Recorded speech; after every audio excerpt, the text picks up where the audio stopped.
Hey, what's up, 49er Faithful? You're hanging with the Niner Nut, and on this extremely warm here on the East Coast of New York, Monday early afternoon.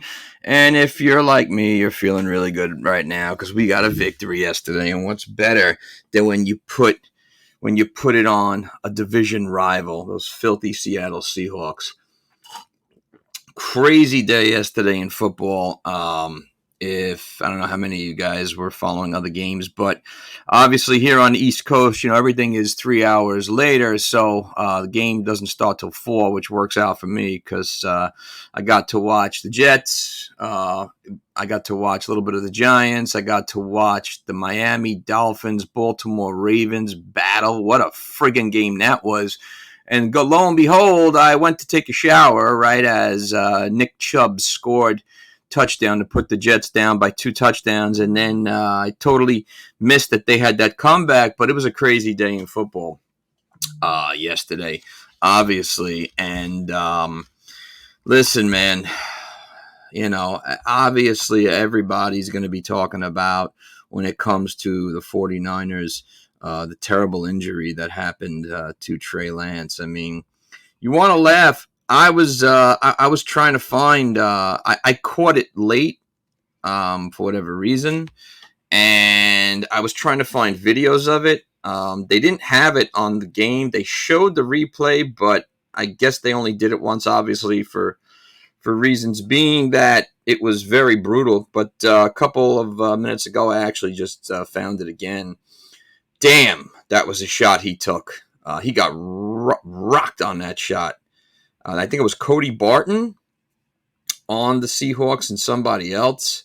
It's very unfortunate, man. It didn't look like a dirty hit at all. It's just the way he fell, which obviously was unfortunate. And that being said, I mean, now things happen the way they happen. It's crazy, man. It's a crazy, crazy, crazy, wonderful sport that these injuries happen, and it's a freak thing, man.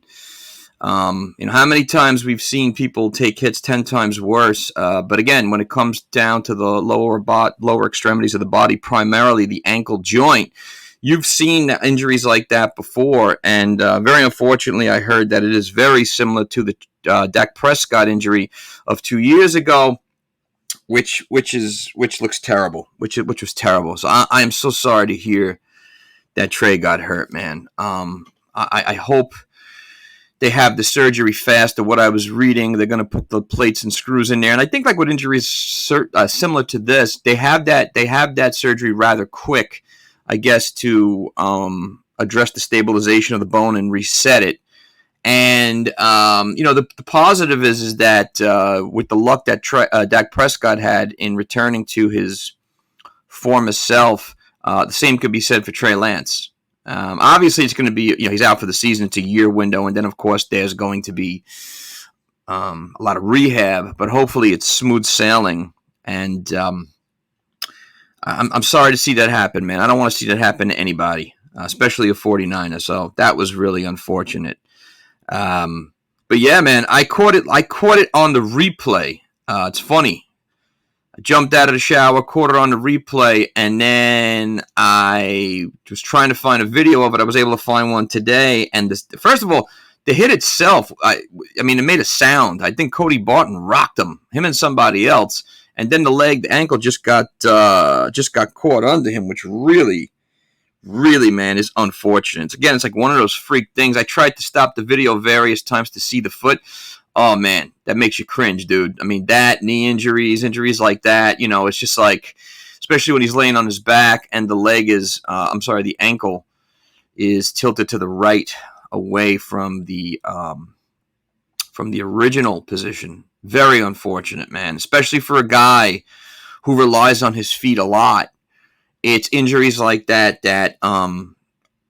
really suck because so many quarterbacks who rely on their feet and their legs, they take these injuries and either it does one or two things. It limits their mobility in the future, or you get like a Dak Prescott, who not so much the mobile quarterback as a Trey Lance or let's say Lamar Jackson, but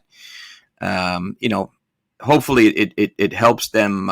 They get better, obviously, as they improve through their journey of rehab and kind of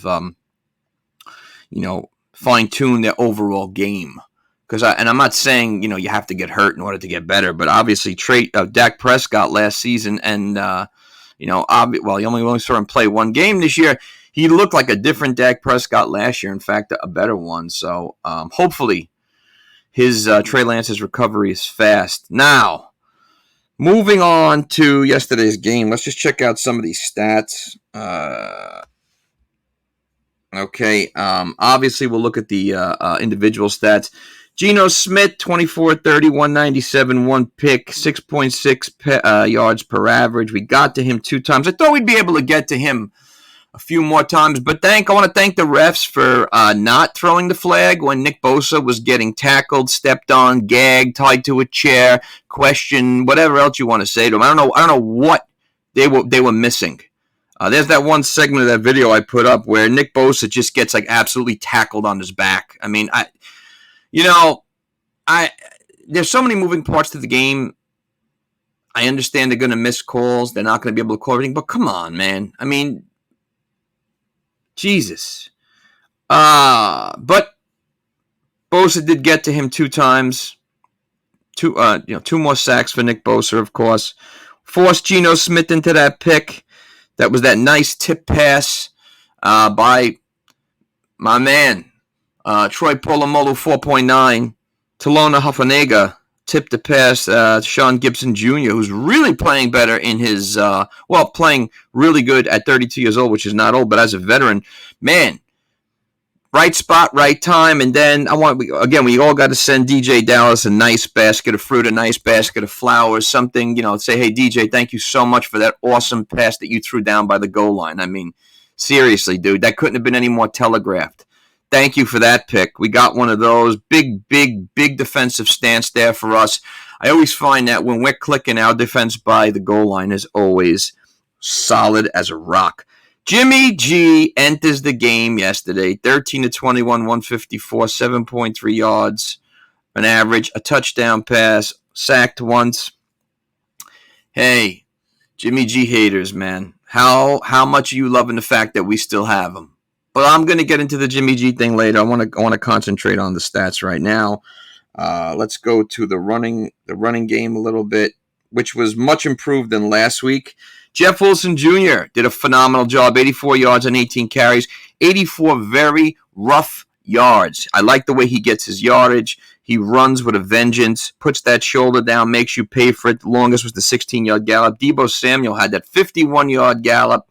4 carries, 53 yards. Tyron Davis-Price. Hey, listen, man, I'll take it. 14 for 33, only 2.4, but he's a rookie, okay? I'll take it. I like that they were able to get this rookie into the game yesterday and get him adjusted with the offense. Shows to me a lot of maturity on his part, that he picks up the offense really quickly. It also shows me, again, Shanahan, just like his dad, man, you plug anybody into that offense and sometimes it works. And like I said before, Shanny's father, remember when he was with the Denver Broncos, he had Terrell Davis, Mike Anderson, Alundis, Gary. One went down, the other one complimented the other. Each guy ended up getting 1,000 yards in their career. So obviously here, next man up always works. Trey Lance, 3 carries, 13 yards. Garoppolo scrambling for a tie. I love when Jimmy G scrambles, man. It's so not expected, and I love it. And, of course, finally, Juice gets the ball by the goal line up front and a touchdown. Thank you so much, football gods, for allowing that to happen, because it was long overdue.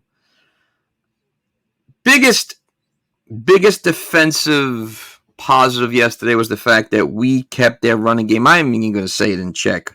We obliterated their run game, which caused them to get away from it. Rashad Penny, after having, I think he had 60 yards last week, 15 on the ground. Kenneth Walker, 10. Homer, 9. And Geno Smith, 2. Like I said before, anytime the 49er defensive front shuts down the running game, you can believe that most likely we're going to win that game. So it was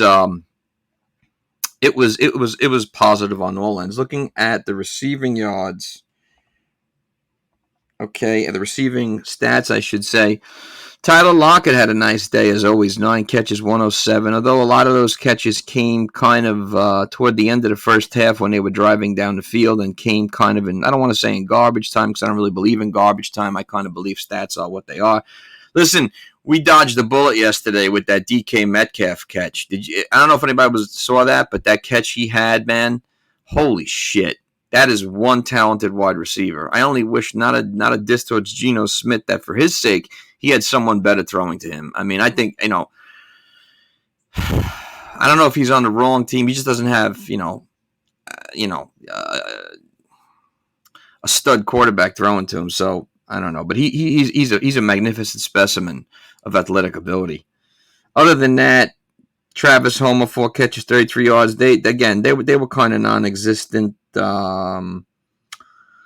in terms of the receptions. On our side of the ball, Brandon Ayuk had a very nice game. 5 catches, 63 yards. He was targeted 8 times. Debo, 5 catches, 44, targeted 6. Again, we're getting the duality out of Debo into the running game and into the passing game. So that's always much more of a dynamic for our offense. Ross the Boss gets that nice catch from nice pass from Jimmy G. Rumbles down for 38 yards, makes that leap. He looked like Indiana Jones jumping there. Jeff Wilson Jr., 2 catches, 19 yards. Ray only caught 1. I wish they'd go to him more. Juwan Jennings only 1. Although Juwan Jennings was getting pissed off, man, with his pass block, and I like it. That one segment, man. He was lighting cats up yesterday. And we saw 2 attempts to Danny Gray. One of them was a shit pass, man. Other than that, he wasn't a factor. And of course, unfortunately, Juszczyk was not a factor in receiving game once again. I don't know why they're not throwing him the ball more. I'm not gonna get off on that tangent again. But look, like I said, victory, 27-7. I'll take it. Let's look at the defensive side of the ball. Dre Greenlaw having a really good game. 8 tackles, 1 tackle for loss. Shavarius Ward, he had another pick coming up big yesterday. Talona Huffanega, listen, I understand that you're not going to always pick someone to be Defensive Player of the Week because they don't have the exact stats, but I'll tell you this right now. In my book, Talona Huffanega is up there for both weeks being Defensive Player of the Week because he makes plays happen around him and by himself. That guy is a force to be reckoned with, and I guarantee he gets to the Pro Bowl this year for sure. Nick Bosa, always disruptive. 2 sacks, 5 quarterbacks hits. Kevin Givens played well, 3 tackles for losses. I'm happy to see him be really useful. Mosley, Ebukam, Womack, Fred Warner, Gibson gets the pick. Didn't hear much from Ariki Armstead yesterday and so on and so forth. But Charles Omenihu had a nice he crushed Geno Smith on one segment. He's getting close to getting a sack, so I'll take it. On their side of the ball, that Jordan Brooks and Cody Barton, they're very good linebackers.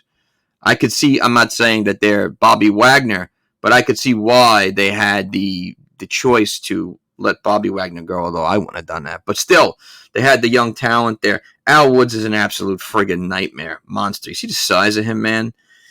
I love the fact that Kobe Bryant is named Kobe Bryant, although he does obviously spells the Kobe different. And Poona Ford's a beast too. Big guy for a little in height, but very wide. That's not a bad defense they got there for the most part. I will say that. I don't think they're a bad team, tell you the truth. I don't think they're horrible. I think if they stick with it, I mean, there's no reason why they can't win 7 or 8 or maybe 9 games. I mean, who knows?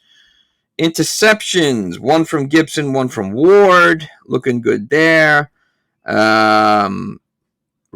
not so well. 7.7 yards per return on the punt, and didn't have any on the kickoff. There was that blocked field goal. What are you gonna do? Shit happens, man. And Mitch comes up big again. 44 average, inside the 20 again. Mitch don't get a lot of his due sometimes, I think, because his numbers don't stick out in terms of average. But look at his inside the 20 numbers as opposed to his touchback numbers, and you'll see why he's very, he's very valuable. So, look, let's go over to team stats quick, if you will. Okay, again, just breaking down the obvious. We outdid them in first downs, 25-14. Total plays, 70-47. Total yards, 373 to 216, as you can see. And then moving down, had 4 more yards than they did passing. Nothing to glare. Here's the biggest thing, rushing. 189 to 36. If you're Pete Carroll and you're looking for a reason why you lost this game, there it is. You rushed the ball 36 yards. 2 weeks in a row, they've had some trouble running the ball. Last week against Denver, I know Rashad Penny had 60 yards, but still, to my knowledge, Seattle was trying to go back to being a running team. That hasn't happened in the first few weeks. Red zone, we were 2 for 5 as opposed to that 0 for 1 again, which shows a lot of excellent play by our defense. Penalties, biggest change from 12 last week to 1 this week. Listen, that's what we're talking about. Obviously, we're not always going to get these numbers 1 penalty per week, but if we can get from 1 to 5 and somewhere in that range, I think it's always going to be that we're going to be able to be victorious in that game. No turnovers, 3 for them. We had none, always key. And time of possession, typical Shanny, 38 minutes to their 21. Look, a wise man once said, I believe it was Bill Parcells, that the more you monopolize the clock on offense, the more victorious, or the percentage of you being victorious is higher. Obviously, that makes a lot of sense. So this was a total team victory, a wonderful win for us. And I'm just happy it came against a crosstown rival, a division rival. A team that like I said, I don't think is that bad. I will say this, so far, looking at things the way they are, all of us are 1-1 in this division. And, I forgot who the commentator was yesterday during the game, but he said something I thought that was very interesting and very true. This division is that type of division where you never know who's going to finish where. It's very obvious that you have your teams that are going to be better in terms of record than others, but week to week, it's always very interesting. I don't think any of these 4 teams in this division are bad. Obviously, I'm taking away, of course, from the fact that I'm not considering, I should say, the 3 teams. I don't think Seattle's that bad. I don't think the Cardinals are that bad. I hate the Rams. I think the Rams are overrated, but I don't think they're that bad. However, that being said, I will say this. The Rams are very heavily overrated. If you were watching any of that game yesterday with Atlanta, Stafford throws 2 more interceptions.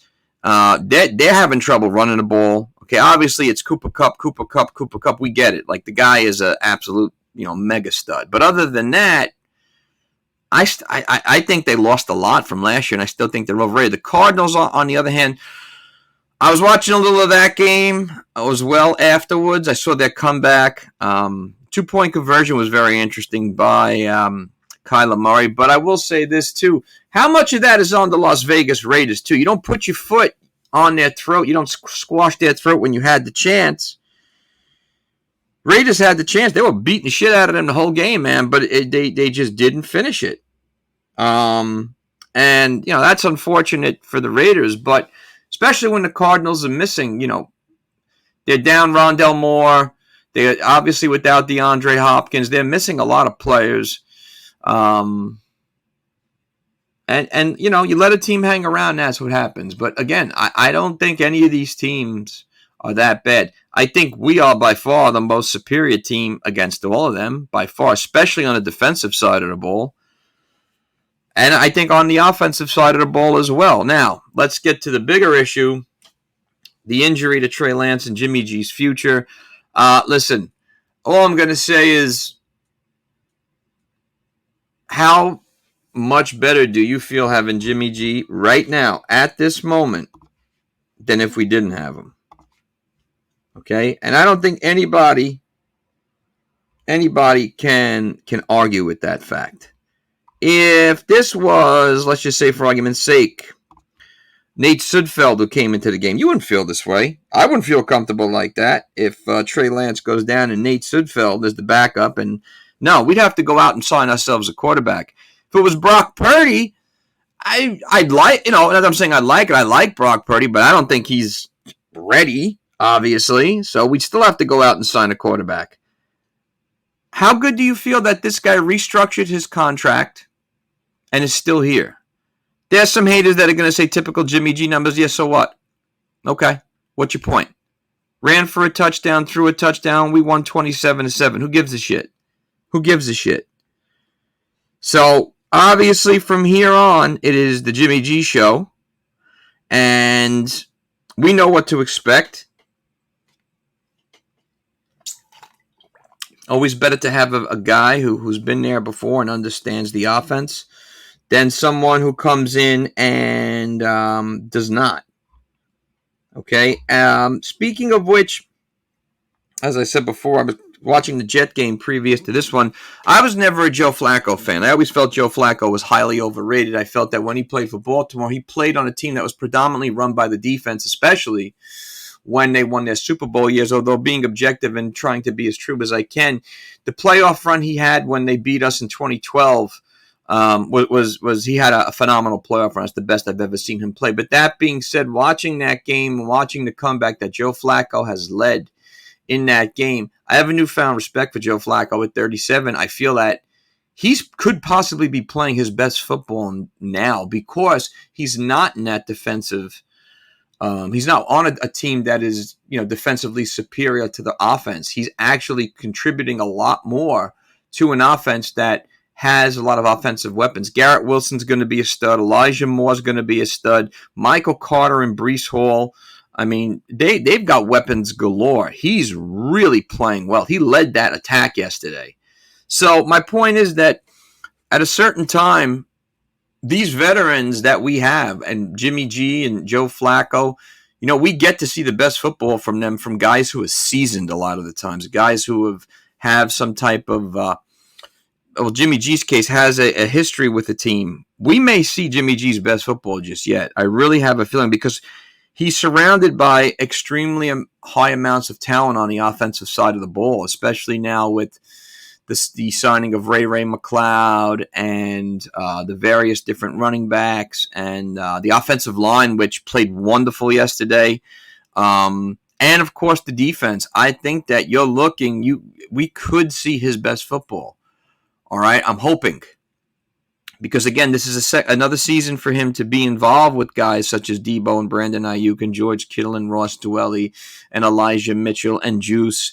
So the experience is there. Experience always is extremely important.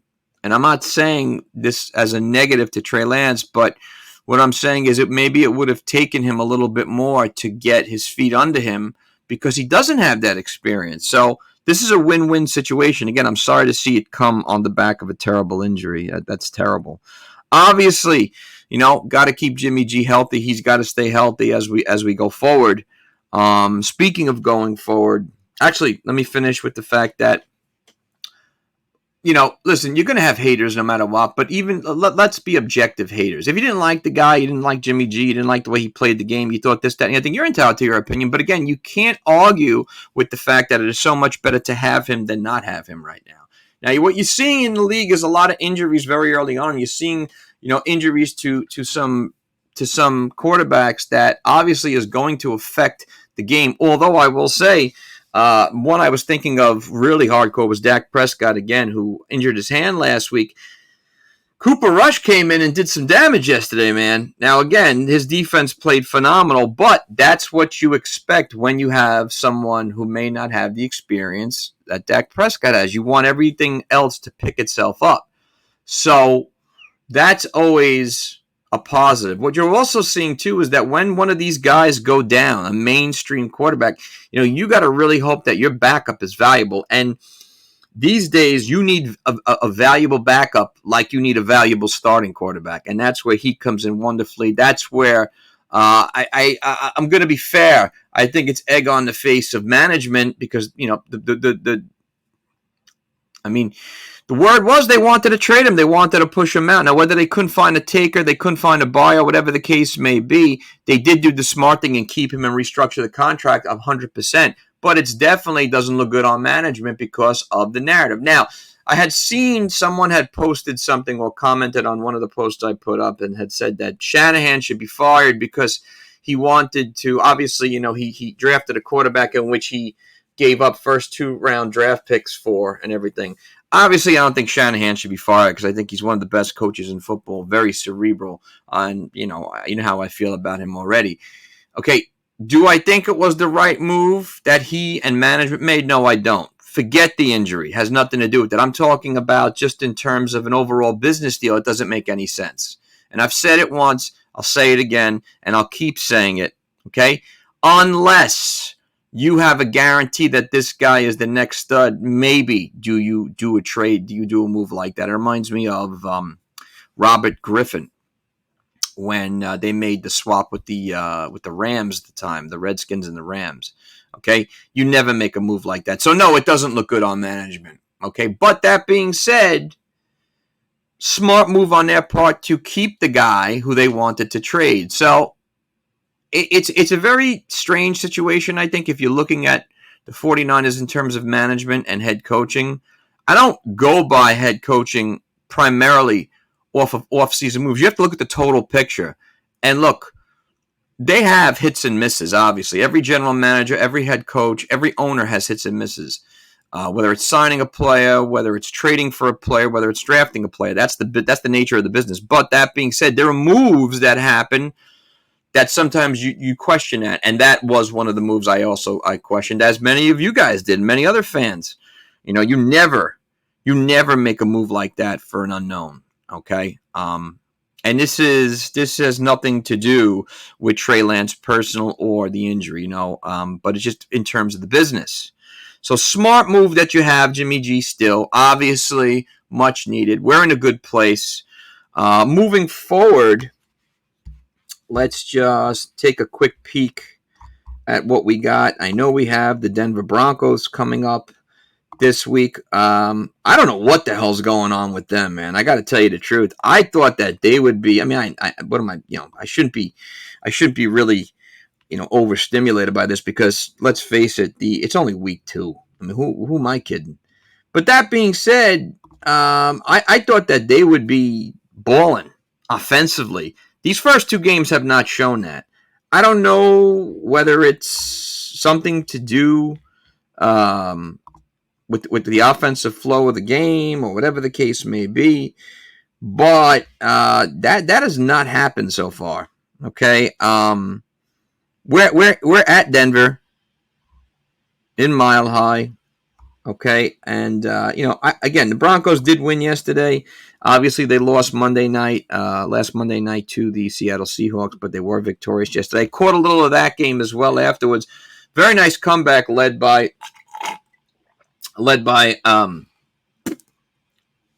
Russell Wilson. But at the same time, I can't figure them out so far. I mean, if you look at his stats, the passing game, I don't know, it's very strange there. I guess a lot of us are still waiting for like that trio to become a legit trio in KJ Hamler, Jerry Jeudy, and Courtland Sutton. Obviously, Courtland Sutton, is a baller before he got hurt. He had a nice game yesterday. Jerry Jeudy had a monster game last week, but I'm still waiting for that trio to become a legit trio. I don't know if that's going to happen. Obviously, Javonte Williams is legit, I'll say that. They have a very nice combination of Javonte Williams and the veteran Melvin Gordon. But just looking, this should be a really good matchup, I think, of 2 teams that I don't think they're very similar so much. Well, to an extent, I guess they could be because, we both can run the ball, obviously. Russell Wilson, he knows the 49ers really well, of course, from spending his time with the Seattle Seahawks. But it definitely, I think, on the defensive side of the ball, there could be a lot of similarities because their defense, primarily more yesterday, has played a lot better. Monday night didn't look good for them, but their offense couldn't get going. It looked like to me. But that being said, I think that so far, pretty solid football team altogether. This Alex Singleton, there's a guy I've always had my eye on. I wish we had a guy like that, although we have 3 great linebackers. But Alex Singleton is a tackling machine. Signed him away from the Philadelphia Eagles, obviously. But I'm sure that Russell Wilson will come into his own. He's been sacked 5 times in 2 games, so that's a concern. But just looking ahead, I mean, they're going with that running game. Javonte Williams and Melvin Gordon, and also Russell Wilson still adds to that running game. Although he's only rushed 3 times for 5 yards, which is strange. When you look at their receiving, their receiving area, you'll notice that Cortland Sutton obviously leads the team in receiving, especially targets. Other than that, Javonte Williams, I mean, that guy's a total package. Jerry Jeudy's only been targeted 5 times.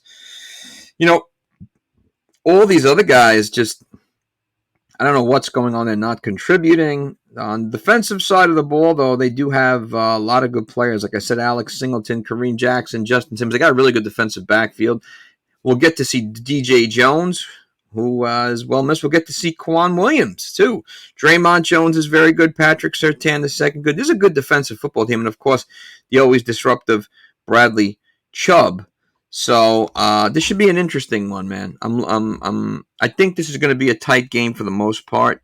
Hopefully, it seems that whenever you travel to Denver to play, obviously, the oxygen and all that comes into play because of the high altitude. I was just listening to something recently about I think it was Joe Rogan not too long ago was talking about somebody with a fighter or something like that who had come into when they had, I don't know, some type of something going on in Denver and how it impacts the oxygen level of the player. But something to look ahead to. I mean, if you look at they're not looking too good in terms of injuries. Hamler, Josie Jewell, Quinn Miners, and Billy Turner, they're missing a lot of pieces. I don't know how that's going to turn out for next week. Obviously, we will not have any Trey Lance for the rest of the season. Hopefully, Daniel Brunskill and George Kittle get back, which will only give us an advantage. But it should be an interesting one moving forward.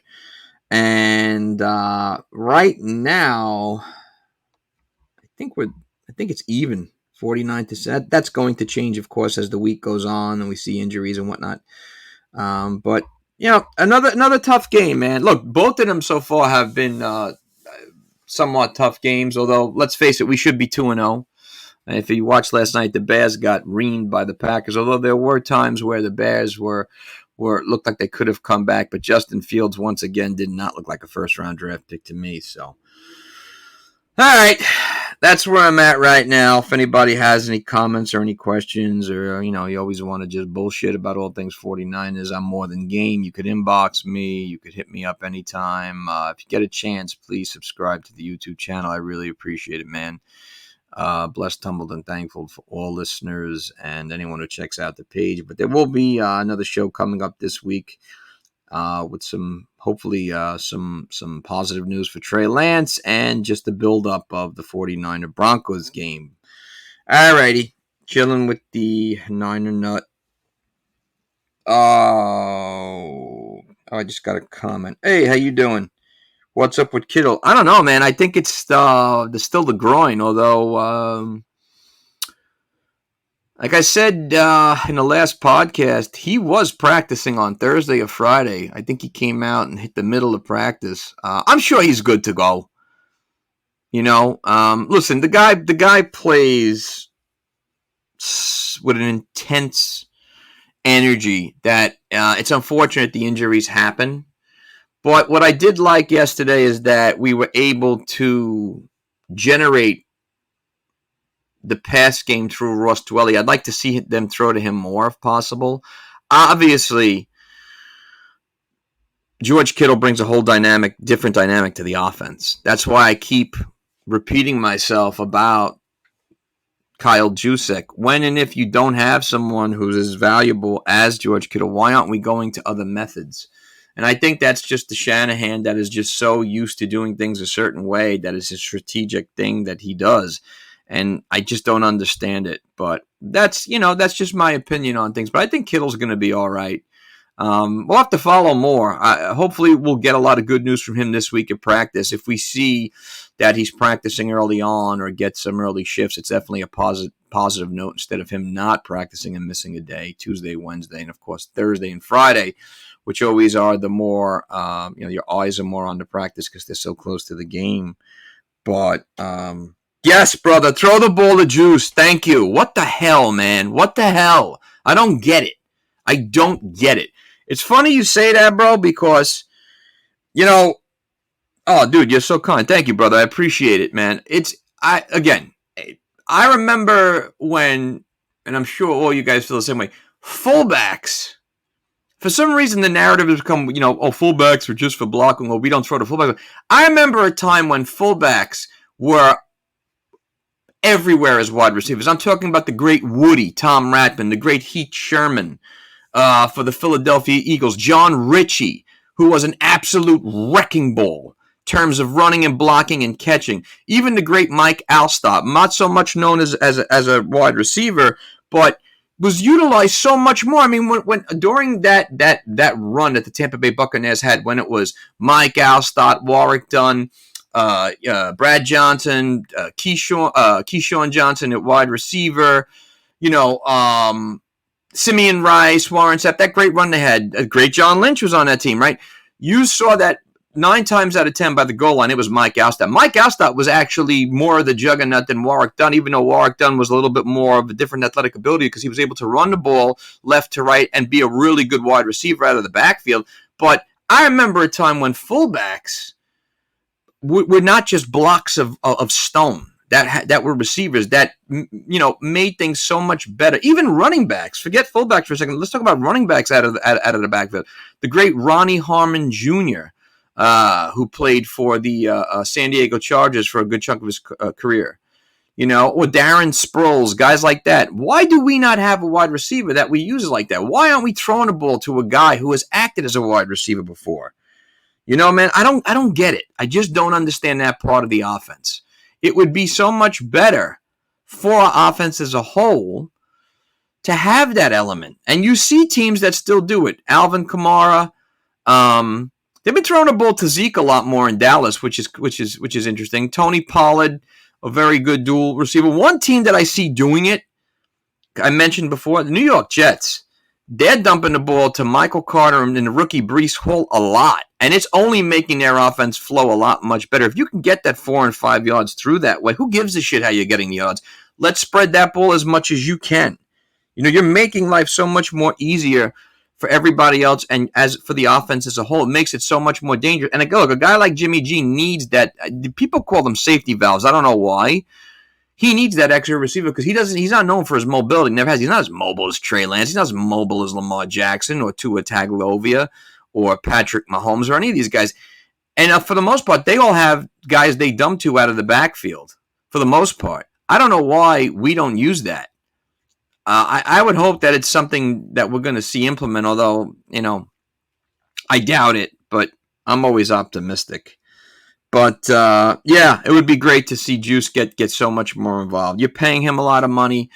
He's such a great talent. Use this guy correctly, huh? Or more. All right, guys. That's about it for today. I'll be coming back at you this week. Thank you very much for hanging with me. Always a pleasure.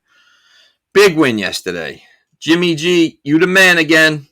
Get well, Trey.